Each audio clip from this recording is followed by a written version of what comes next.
Meu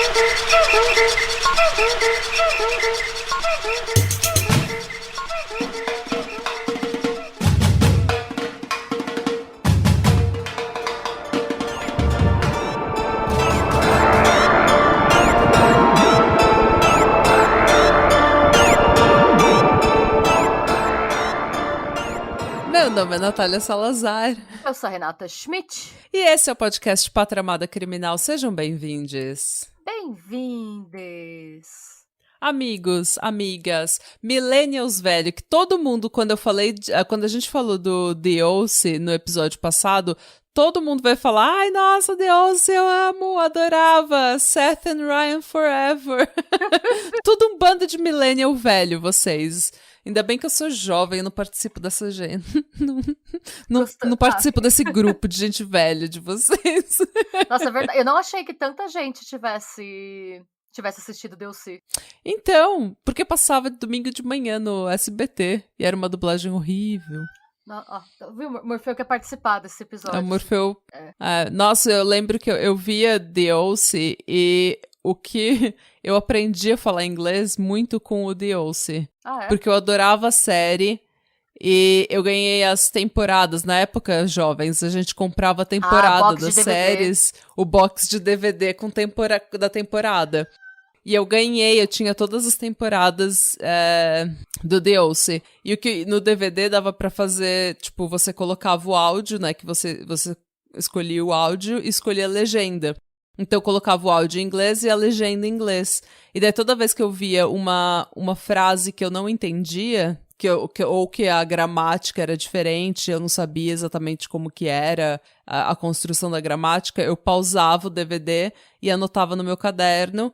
E daí ficava repetindo aquilo, e ficava repetindo no contexto, e ficava vendo vários episódios, tipo... Até hoje eu consigo ver The O.C. e falar junto com os personagens, porque eu estudava inglês com as temporadas, porque eu adorava a série. É outro nível de vício. É outro nível de vício, gente, vocês não estão entendendo. E, tipo... mas é por causa disso, porque eu estudava inglês com o The O.C. E eu sempre falo pro pessoal, você quer estudar inglês e quer falar, coloca a legenda em inglês e vai anotando tudo que você não sabe. E depois, quando você já entender bem, você tira a legenda dos seus DVDs, tira a legenda de tudo, porque tem gente que fala inglês, mas vê tudo com legenda.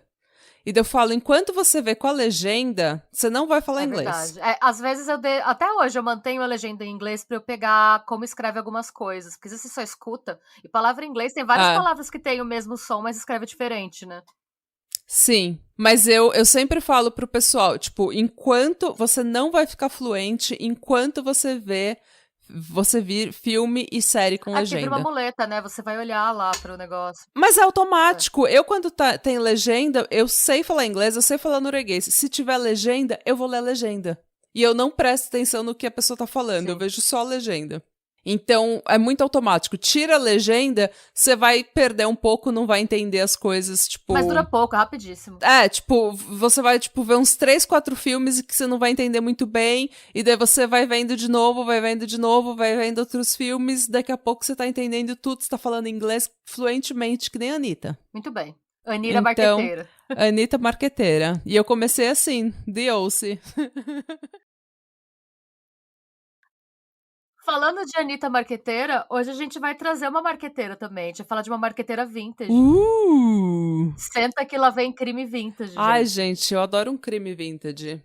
Eu achei que a gente ia falar de espiãs. Como assim a gente vai falar de marketing? Você vai ver, eu vou chegar lá. O caso que eu vou trazer hoje pra vocês, gente, é o da Mata Hari. Gosto. Ela era marqueteira? E Desculpa, tô ansiosa. A pressão já tá alta já. Desculpa. Eu tive a ideia de fazer esse caso quando eu tava viajando, porque eu visitei o Museu da Espionagem de Berlim. E tem uma sala inteira do museu dedicada a ela. É muito chique, né? Eu fui pra Berlim, fui no museu de espionagem. Gente, a gente tá insuportavelmente chique agora, viu? É muita finesse. É muita né? finesse. Mas eu tá vendo, até viajando, eu tô fazendo o quê? Produzindo, pensando no podcast. É assim que a gente vive agora. Além do Museu da Espionagem, eu consultei o site da Enciclopédia Britânica, um site que chama Ion, o site da National Geographic, a Carta Capital, um blog que chama Reading the Past, uma matéria da Folha, um site chamado Lady Hollywood e o Washington Post. Ok. Temos fontes. Agora, vamos falar... Sim, trabalhamos com fontes. Vamos voltar para o começo, gente, porque Mata Hari não nasceu Mata Hari. Mata Hari nasceu Margareta Zell, em 1876, na Holanda. Ela era filha da Antje e do Adam Zell. E a descrição que dão para ela, que foi uma descrição dela que ficou famosa, ela sempre foi uma orquídea em meio a um campo de dentes de leão. Olha que poético. É bem Aqui poético. tem poesia. Por que ela uma orquídea em... Forma? Como que é o nome da rosa, da planta? Já até me esqueci do negócio. É uma orquídea em um campo de dentes de leão. Dentes de leão. Qual que são dentes de leão? Deixa eu googlar. É aquela que você sopra e solta todos os negocinhos. Ah, certo, ok. Por que ela é descrita assim? Ela tinha duas características principais que acompanhavam ela a vida inteira dela. A primeira era o carisma. Ela sempre é descrita como extremamente carismática, extremamente inteligente. E aquela pessoa... Sabe aquela pessoa que, tipo, faz você sorrir? Uma pessoa vibes, assim. E porque ela era fisicamente muito diferente, assim. Pensa, ela tava na Holanda, cheia daquele monte de gente ruiva ou extremamente loira. E ela tinha a pele... sabe aquela pele de... Parece que você, tipo, naturalmente está bronzeado? Sei. A pele mais oliva. E ela tinha os cabelos bem escuros. E assim, falando um pouco de estéticas, né, gente? No final do século XIX, pro começo do século XX, e a gente falou um pouco disso quando a gente fez o caso da Evelyn Nesbit, tinha muito aquela coisa da mulher delicadinha, a mulher que tá lá sempre que nem um bibelô, que não ri alto, que não fala alto, a mulher que, tipo, que nem tá a lá gente. pra ser... Isso, igualzinho. Da mulher que não ocupa muito, tá lá pra ser admirada, não incomodar e não ocupar espaço. Sim. E ela era o extremo oposto disso, assim. Como diria o meu amigo, delicada, feito um coice de mula. Tipo isso. No começo, a infância dela foi muito boa. Ela era a filha favorita do pai dela e ela era extremamente mimada. Falam que o pai dela dava vestidos de seda e de cetim pra ela. Ela era a menina mais bem vestida da escola dela, sempre. Chique. Ela usava tecidos que as outras meninas não usavam. O pai dela, ele era chapeleiro, né? Ele tinha uma loja de chapéus, mas ele também trabalhava com especulação financeira. E ele fez muito dinheiro nessa época. E o pai dela, ele tinha uma característica não tão atraente assim, que é... Pra ele, a verdade é uma questão de opinião, sabe? Ah, ou seja, ele vendia chapéu e dava chapéu dos outros. Exatamente. Baduntz. Ele falava dependendo de... A história de vida dele mudava dependendo de com quem ele conversava. Então, pra uns, ele falava que ele era um nobre, tipo, que ele era... Sabe esses nobres pequenos? Tipo, ele era um duque ou um barão. Para outros, ele falava que ele tinha família nos Estados Unidos e que ele era, tipo, muito rico nos Estados Unidos, parente de alguém, de um Rockefeller da vida. Ele inventava uns migué, assim. O que acontece? Quando a Margareta, ela completa 10 anos, o pai dela faz o quê? Conhece outra mulher e foge com todo o dinheiro da família. Tipo, fodam-se vocês, sim. Mas ela era a filha favorita, por que ele deixou ela pra trás? Mas não era tão favorita assim, ele largou todo mundo. Ele largou a família pra fugir com outra mulher. Ninguém nunca mais viu pra onde esse homem foi. Nossa, eu ia ficar revoltada. E o golpe foi tão pesado pra Antje, a mãe da Margareta, que não tava esperando por isso, que 2 anos... Ela ficou doente e ela ficou acamada. E 2 anos depois dessa fuga, ela morreu. Meu Deus. Falam que ela literalmente morreu de desgosto. Porque, imagina, você, tipo, literalmente do dia pra noite, você perde tudo que você tem. Eles levavam uma vida de luxo e todo mundo ficou pobre. Do nada. Aí não é igual a gente no Brasil que tá acostumado. Não. Que treinou pra isso a vida toda. Não. E aí, o que acontece? Depois que a mãe morre, dos 12 aos 14 anos, a Margareta ela é criada por parentes. E quando ela completa 14 anos, ela é enviada para a escola de Leiden para se tornar professora. Entretanto, ela nunca chegou a se formar. Por quê? Com 16 anos, ela começou um relacionamento com o diretor casado da escola. Meu Deus. E aí, o que aconteceu foi que descobriram, ela foi expulsa e nada aconteceu com o cara. Peraí. Ai. O pedófilo... porque não é exatamente um relacionamento, né? Não é, é abuso. É abuso mesmo. Gente, eu tô citando relacionamento porque foi o que a National Geographic disse, tá, gente? Na verdade, isso é estupro, porque ela tem 16 anos e é um velho. E, gente, a gente já recebeu alguns comentários de gente, quando vocês falarem de gente mais velha, não fala velho, não estigmatiza a palavra velho por causa do etarismo, mas a gente usa velho nesse contexto, gente, porque a gente normalmente usa essas palavras no contexto de são pessoas muito mais velhas tendo um, entre aspas, relacionamento com pessoas muito mais novas. Então a gente quer estigmatizar um pouco essa parte. A gente tem raiva desse homem, porque assim, pensa, não é só a idade, ele tá numa posição de poder em relação a ela. Sim, a gente já falou várias vezes aqui, né, que tipo... Você viu que o Leonardo DiCaprio tá namorando uma menina de 19 anos agora? Ele é outro ridículo. Ele tem 48 anos. Então é esse tipo de coisa que a gente quer estigmatizar, porque eu acho que não tem estigma o suficiente, sabe? Porque a cara de pau desses homens é demais.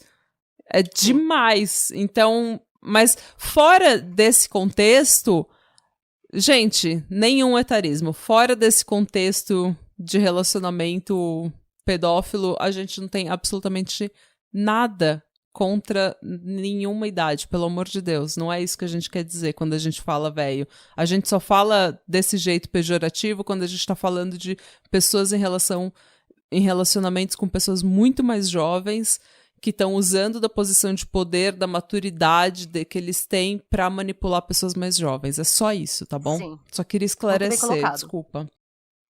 Não, imagina, foi muito bem colocado mesmo.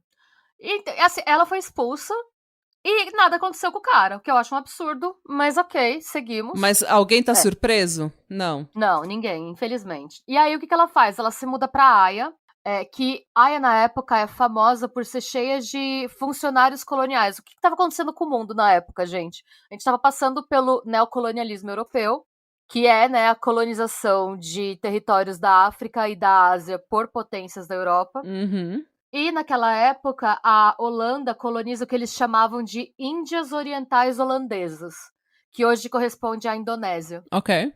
Então, tinha muito militar, muito funcionário público. A Haia era meio que um hub em que essas pessoas se encontravam. E como é que ela vai ganhar vida? Ela começa aí o que seria uma... ela era sustentada por homens. Não chega a ser... prostituição, basicamente ela era uma sugar baby. Isso, ela era uma sugar baby, boa. Tudo bem. E aí, quando ela vive assim por mais 2 anos, quando ela completa 18 anos, ela tá entediada, porque ela tem isso também, ela cansa de ficar muito tempo no mesmo lugar. Sabe aquela pessoa que precisa estar sempre se mudando? Tem gente que é assim. Sim, minha mãe é assim. Nossa, eu sou o oposto, só de pensar de mudar já me dá nervoso. Eu adoro uma mudança, eu consigo desmontar um apartamento inteiro e montar em um dia. Nossa, desmontar, mudar assim. E colocar... Quando eu me mudo, dá 2 dias, a casa inteira tá montada e limpa já. Nossa, gente. Eu me mudei muito quando era pequena. Eu mudei de escola umas 8 vezes. Nossa. É uma coisa que eu não gosto. Eu fico incomodada só de pensar. Então eu entendo a dona Mata. Então, ainda bem que você entende. Então, com 18 anos, ela tá nessa, né? Desesperada pra fazer alguma coisa da vida dela. E aí, um belo dia, ela abre o jornal e ela vê um anúncio de um capitão do exército holandês que chamava Rudolf MacLeod, procurando conhecer e se casar com, entre aspas, uma garota de caráter agradável. Tipo a gente. Tipo isso. Ela responde o anúncio, eles se encontram e ele comenta com ela que ele na verdade, ele tá em Haia por pouco tempo porque a missão dele, na verdade, é nas Índias, né? O que eles chamam de Índias Orientais Holandesas. E aí ela pensou que aquilo era, tipo, a vida perfeita. Por quê? Naquela época, os oficiais, eles ganhavam da coroa, né, holandesa, tipo, verdadeiras mansões nas Índias, cheias de criados. Porque neocolonialismo, né? E o que ela diz desse momento da vida dela? Eu queria viver como uma borboleta ao sol. Quem somos nós pra julgar? Quem não queria viver como uma borboleta ao sol? Assim, o que faz uma borboleta no sol? Nada, exatamente. Entendi. Ele era bem mais velho que ela, ele era mais ou menos 20 anos mais velho que ela. Mas eles se conhecem e ficam noivos 6 dias depois de se encontrarem pela primeira vez. Saudável. Eles se casaram em julho de 1895 e aí Margareta Zell se torna Margarita Gertruida MacLeod. Ok. Pois é. E aí, gente, né? Como todo casamento que acontece assim depois de 6 dias, a vida dela não virou bem o que ela esperava, assim. Ela queria ser uma borboleta, ela virou uma mariposa na luz, batendo a cabeça na luz, na lâmpada da fazenda. Sim, exatamente. 2 anos depois que eles se casam, em 1897, eles mudaram de fato para as Índias Orientais Holandesas. Onde eles moravam na época hoje corresponde às ilhas de Java e de Sumatra. Mas o MacLeod, que pagava de oficial endinheirado, o pica das galáxias do exército, na verdade estava cheio de dívida. Ai, meu Deus.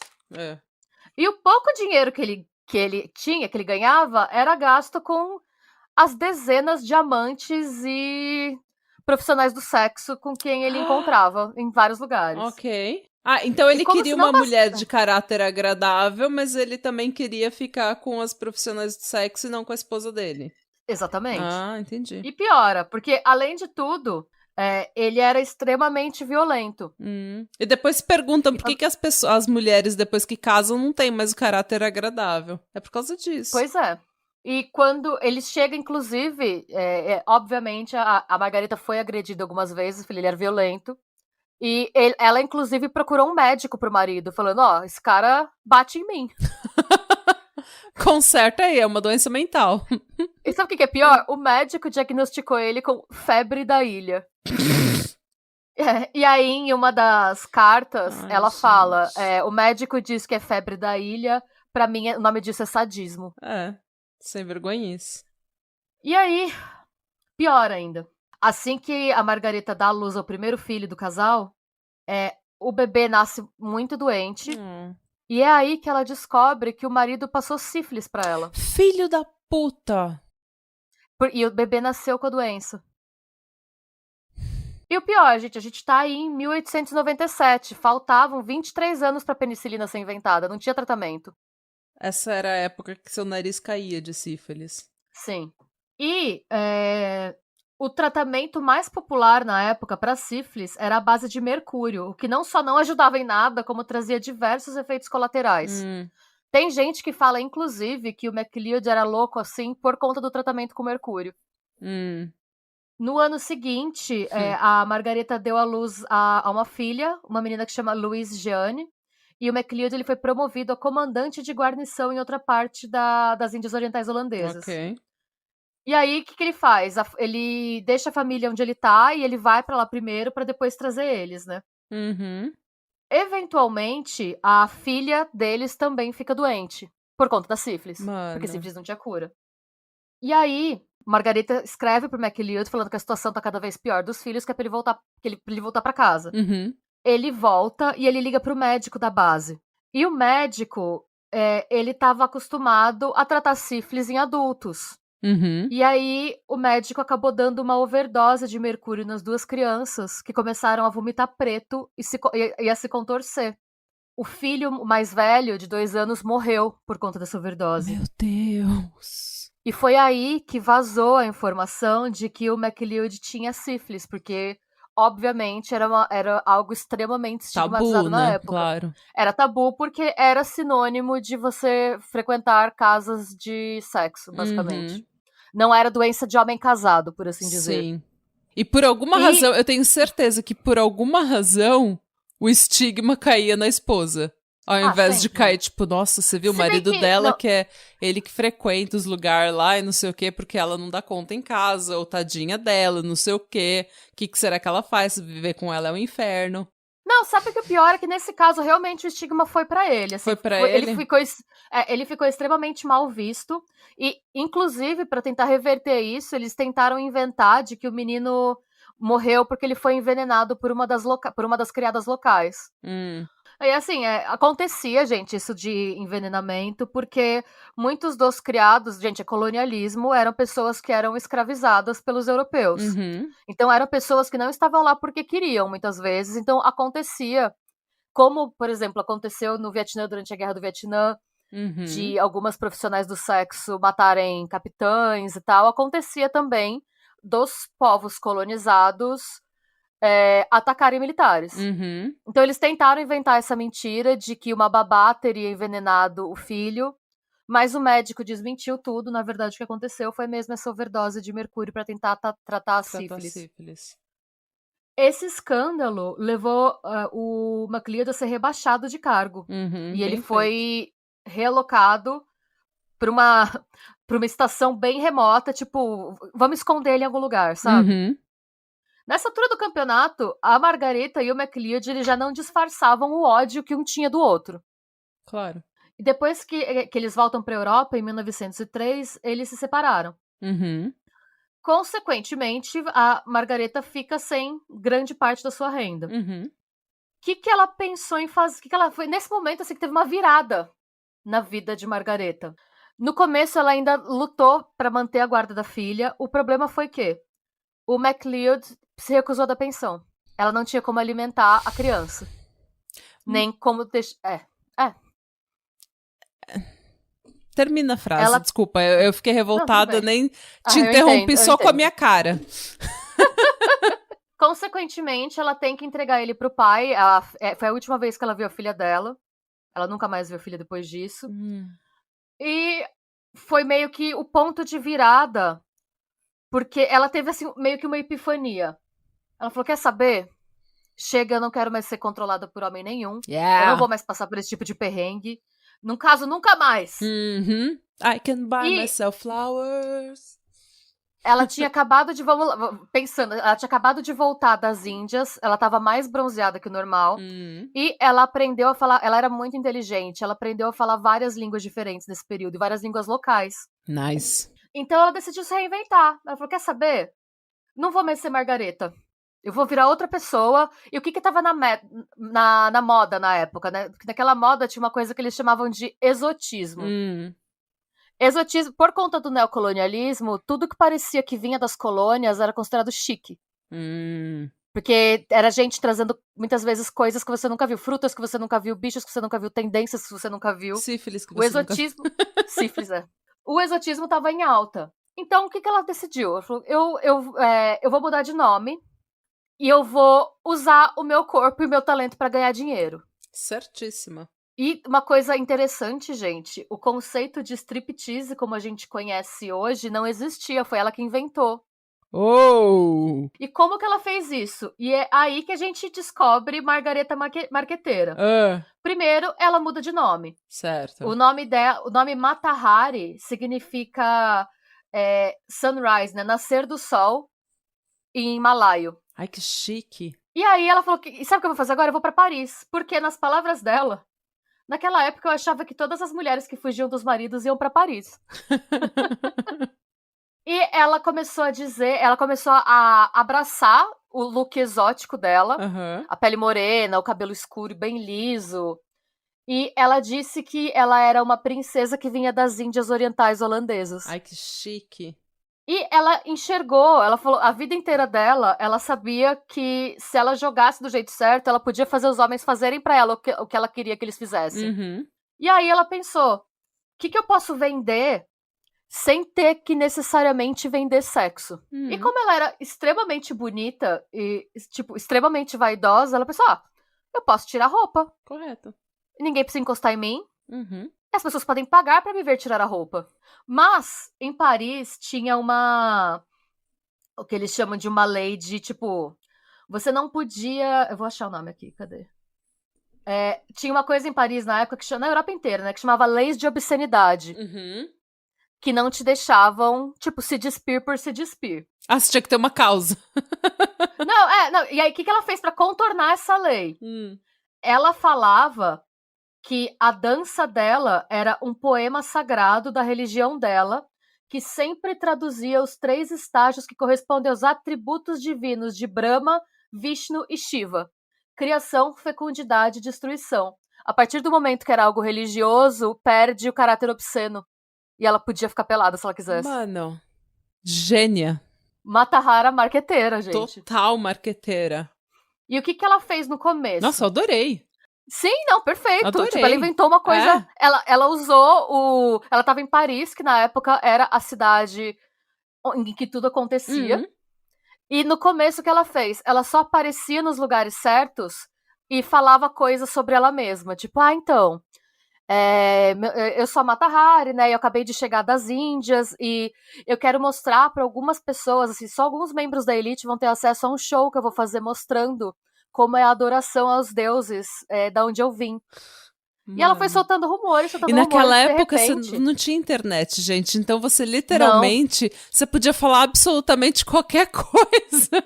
E não tinha como descobrir. E essa época durou até a década de 90.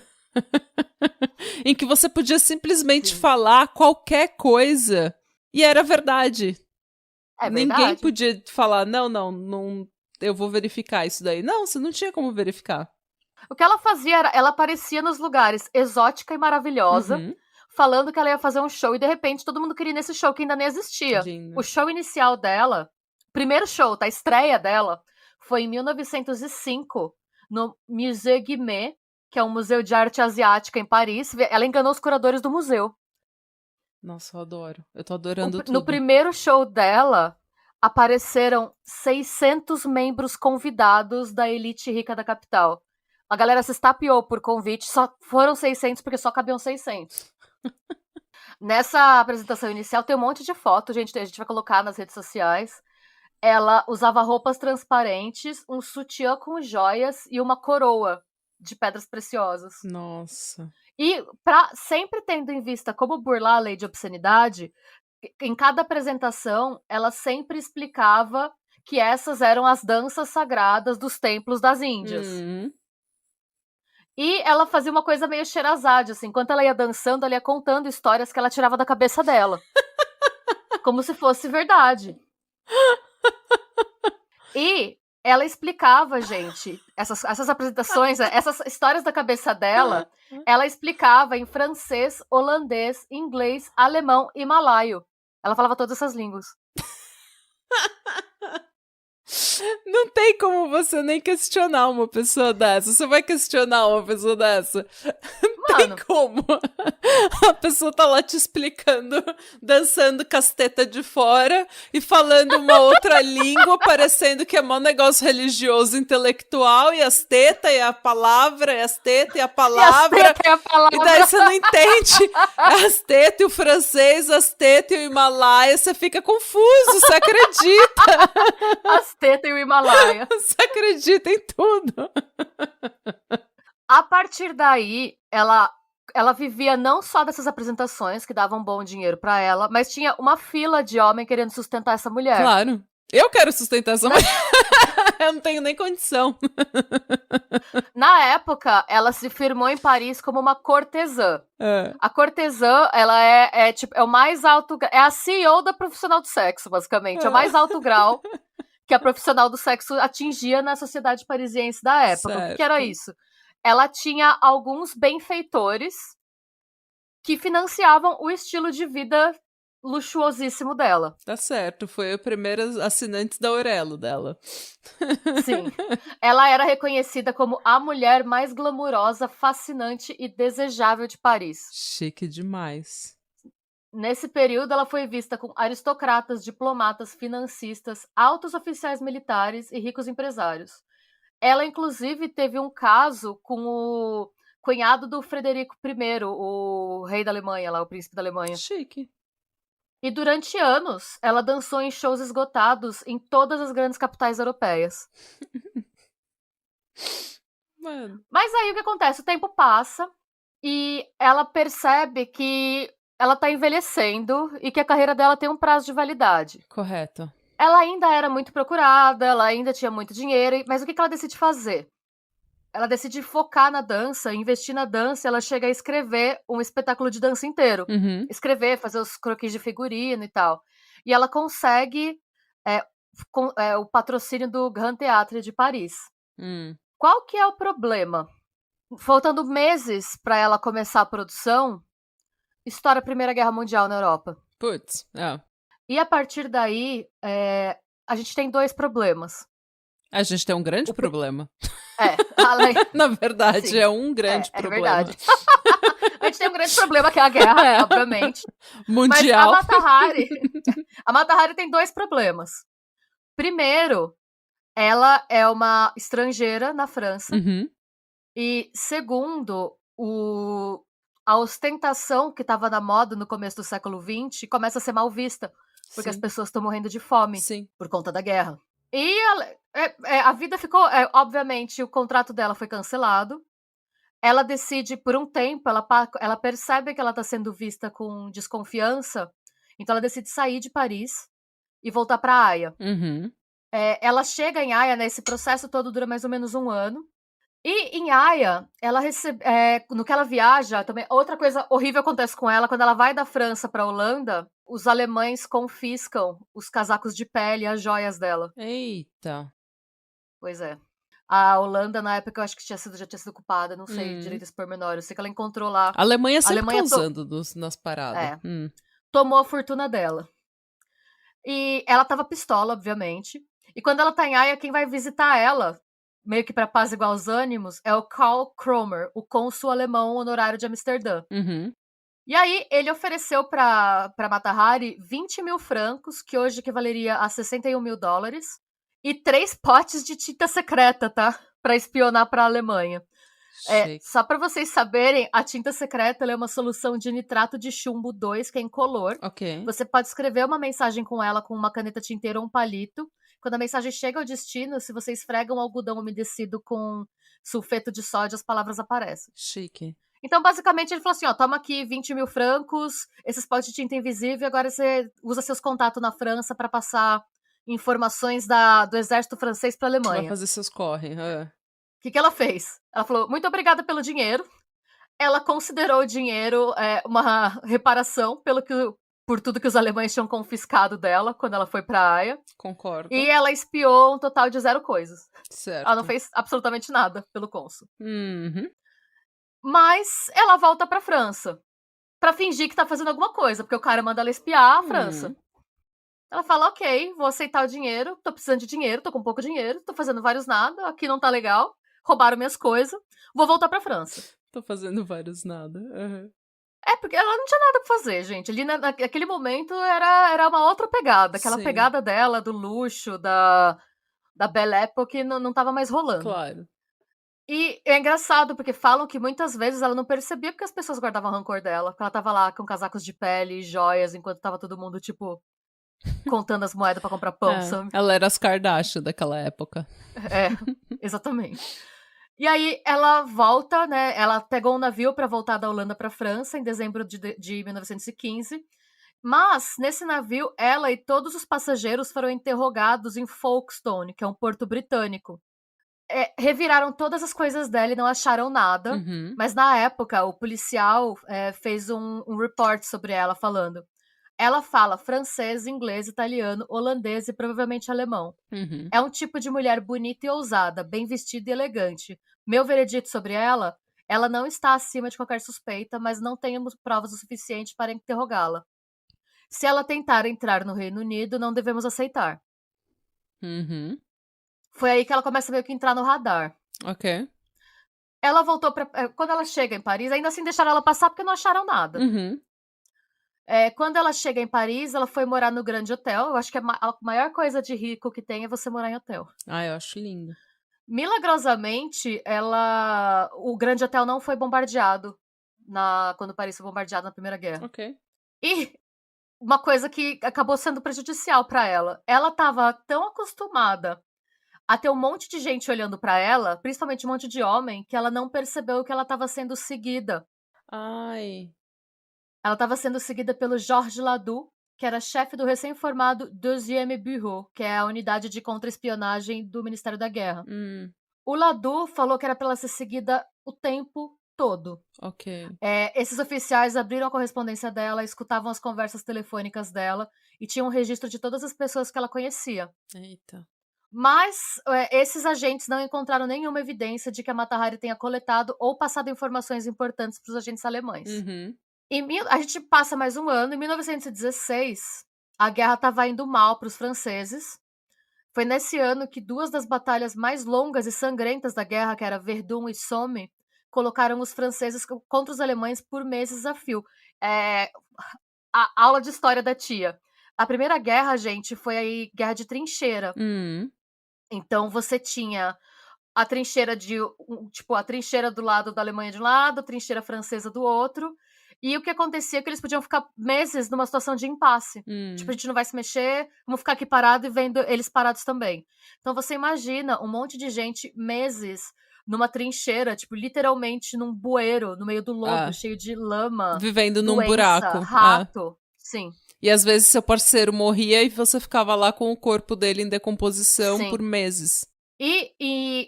Além de tudo isso, como se não bastasse esse cenário medonho, tinha acabado de ser introduzido na cultura de guerra, na indústria da guerra, a guerra química. O que era? Era o uso de gases nas trincheiras como uma estratégia para tentar acelerar a guerra, para fazer um dos lados se mexer. A primeira vez que os gases foram usados em trincheiras foi em 22 de abril de 2015, quando, no norte da Bélgica, os alemães liberaram 168 toneladas de cloro no ar e mataram asfixiados 5.000 soldados franceses. Mano. Em 2016, o cloro foi substituído pelo fosgênio, que era um agente mais letal que o cloro, que asfixiava as vítimas várias horas depois da exposição. E em 1917, o fosgênio foi substituído pelo gás mostarda, que é um dos mais famosos e mais letais da Primeira Guerra. Por conta da guerra química, alguns soldados franceses ficaram tão desmoralizados que as tropas começaram a se recusar a lutar. Por que eu tô contando tudo isso? Porque foi nessa época que o Georges Ladoux, o cara que mandou seguir a Mata Hari, sentiu que estava na hora deles prenderem algum espião famoso para levantar o ânimo dos franceses e recarregar o esforço de guerra. E aí ele pensou, bora criar um bode expiatório famoso.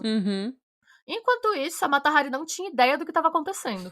Ela tava lá, tipo, vivendo a vida dela tranquilamente, achando que aquilo ia ser um dia comum, como outro qualquer.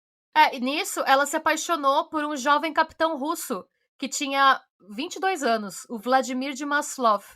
Que na época, a Rússia estava lutando do lado da França.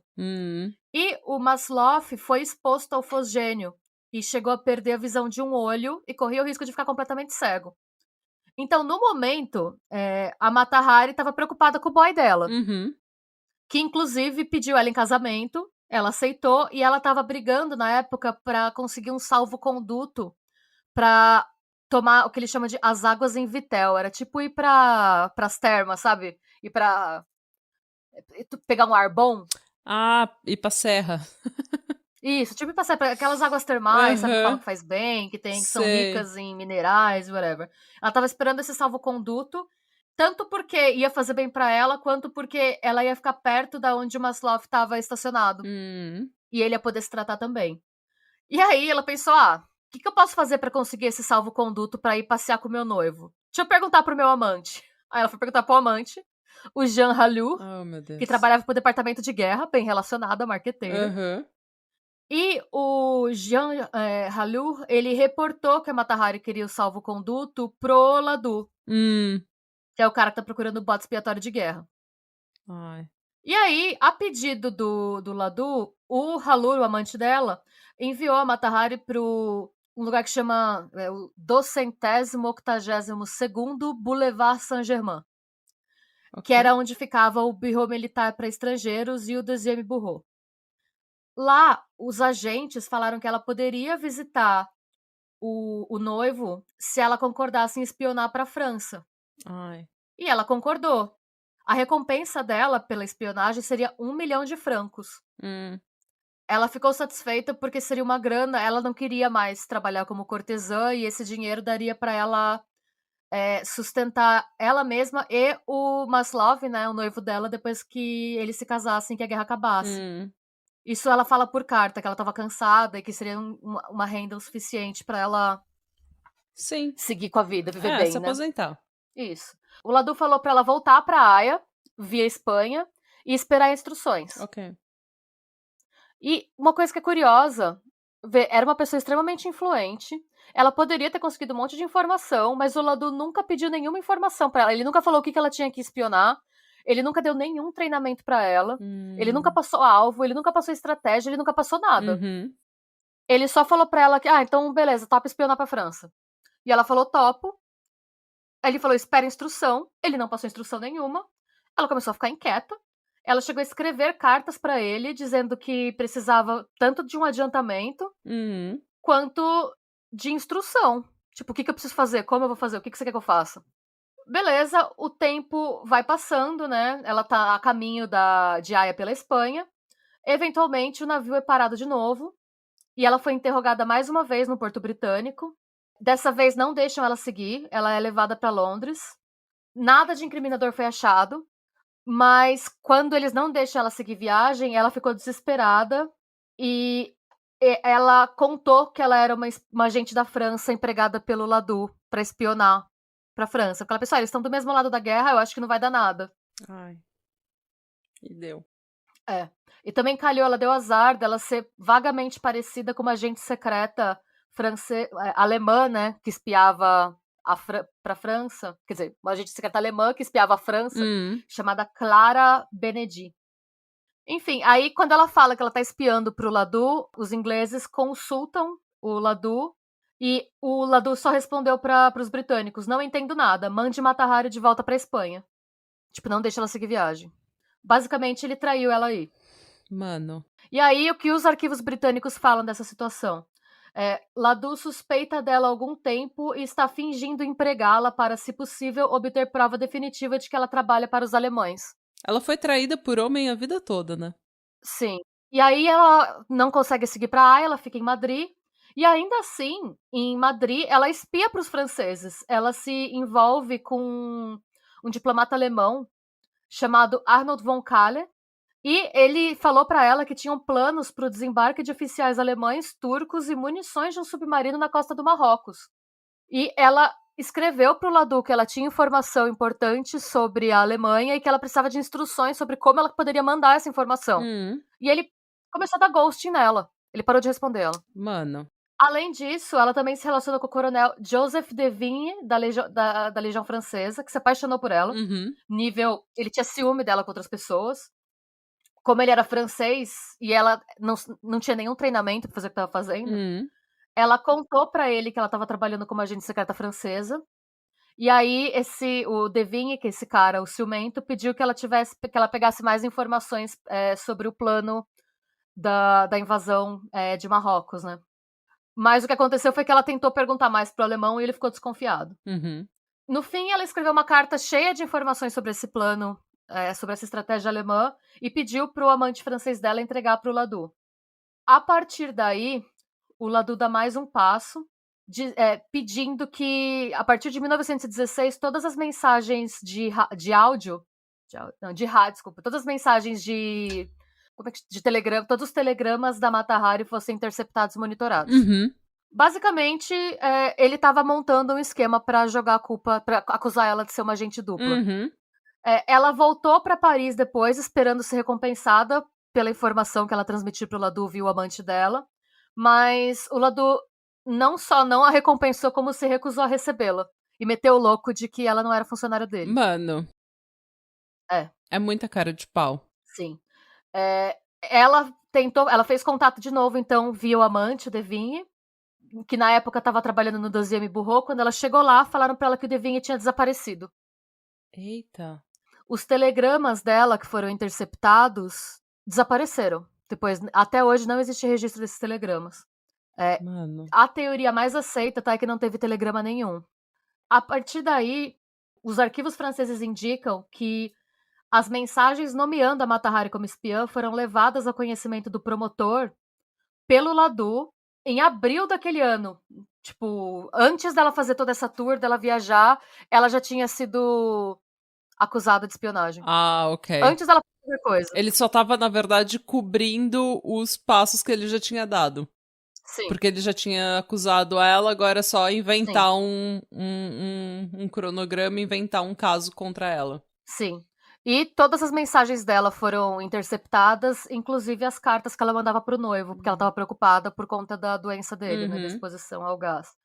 Em 12 de fevereiro de 1917, foi emitido um mandato de prisão contra ela, alegando que ela era uma espiã alemã, ela era uma agente dupla. Ela foi presa na manhã seguinte, o quarto dela foi revistado, todos os pertences dela foram apreendidos. Uhum. Ela foi interrogada por um cara que chamava Pierre Bouchardon, o magistrado investigativo do Terceiro Conselho de Guerra. Ele era conhecido por não gostar de mulher. Ah, que ótimo. No diário dele, que depois foi divulgado, tem um trecho em que ele fala do ódio que ele sente por mulheres que ele chama de comedoras de homem, como a Mata Hari. Ele colocou ela em isolamento na prisão mais horrível de Paris, que chama Saint-Lazare, São Lázaro. Ela dormia em celas infestadas de pulgas e ratos, não tinha sabão para se lavar.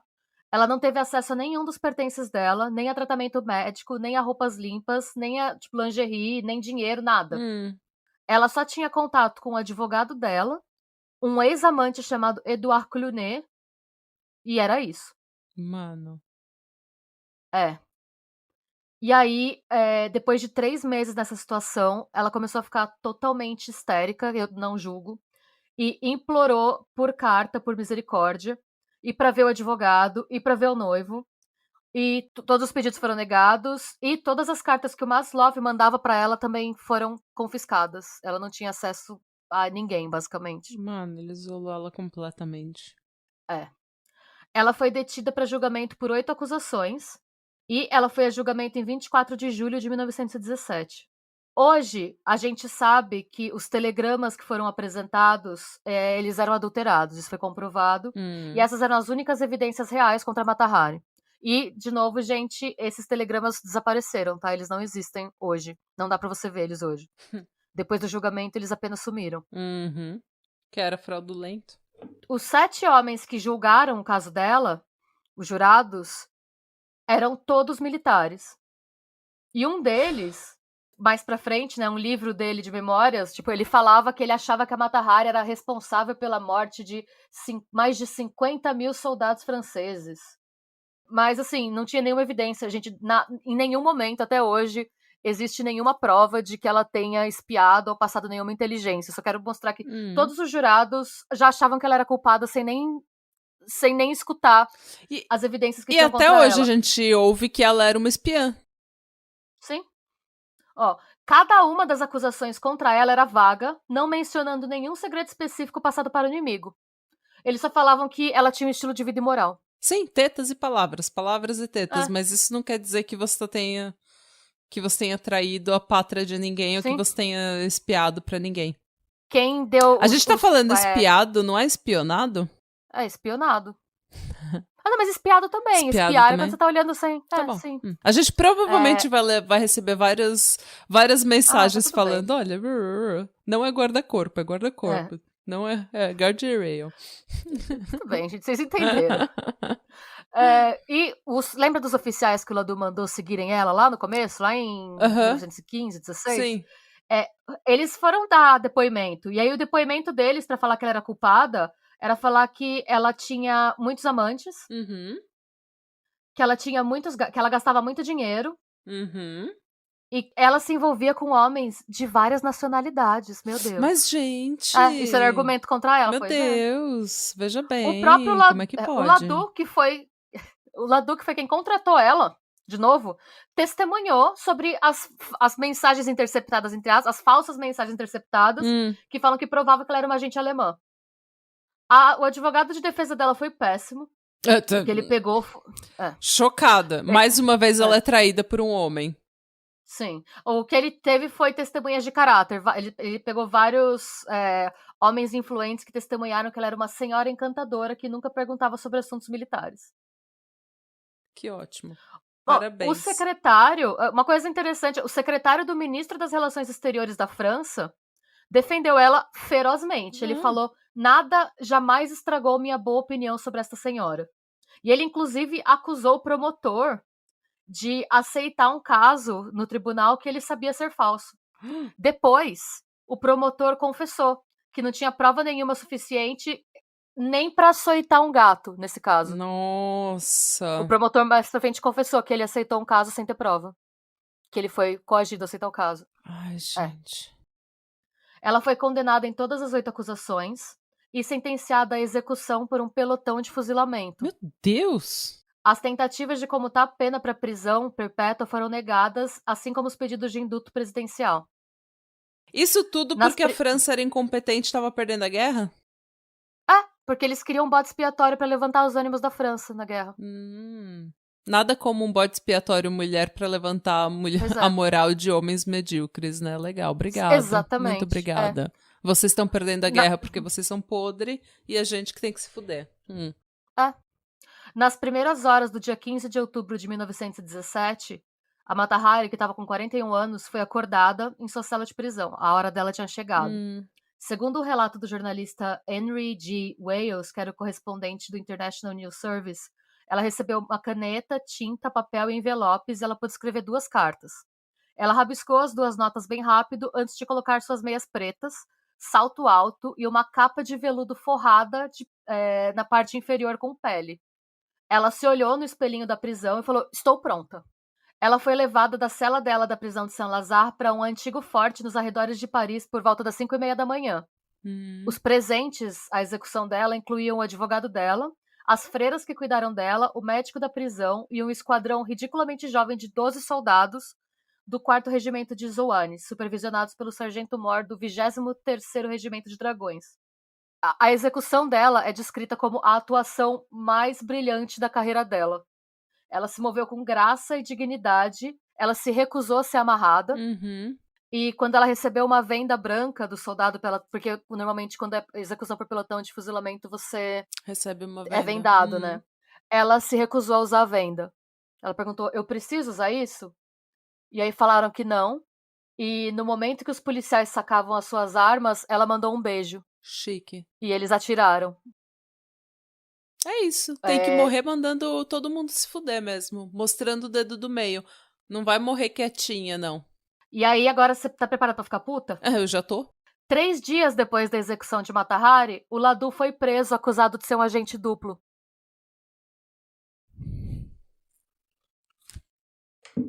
Bom, gente, esse foi o Patramada Criminal. Eu tô indo embora. Vamos fechar tudo. Obrigada. Tchau. Mano, eu não acredito nisso. A cara de pau desse filho de uma puta arrombado. Filho de uma porra azeda do caralho. Sim. A cara de pau de estar fazendo um negócio e tirar ela como um bode expiatório pra levantar a moral da guerra medíocre que esses homens criaram. Quando, na verdade, ele espiava pros alemães. Ela não tinha feito nada. Não. Nada. Até hoje ela é conhecida como espiã. Eu achava que ela era uma espiã. Todo mundo achava que ela era uma espiã. Tudo que ela fez foi dormir com meia dúzia de cara e mandar uma carta com uma inteligência que ninguém nem leu. Exatamente. E ela foi executada. E esse filho da puta foi executado também? Não. Ó, você passa a ficar mais pistola ainda. Depois que ele foi preso, começaram as especulações de que ele incriminou a Mata Hari como uma forma de desviar a atenção das suas próprias atividades de espionagem. Ele foi denunciado pelo próprio motorista, o Pierre Lenoir, que tinha sido preso porque comprou um jornal francês com dinheiro alemão. O Lenoir foi interrogado, contou tudo, que o Ladu era um agente que estava trabalhando com os alemães e quem deu dinheiro para ele foi o Ladu.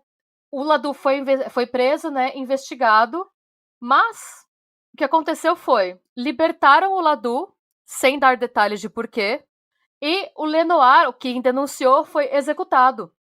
Até hoje a gente não sabe por que isso aconteceu. As investigações sobre esse caso... ela era mulher, por isso eles são executados. Não, o motorista é pobre.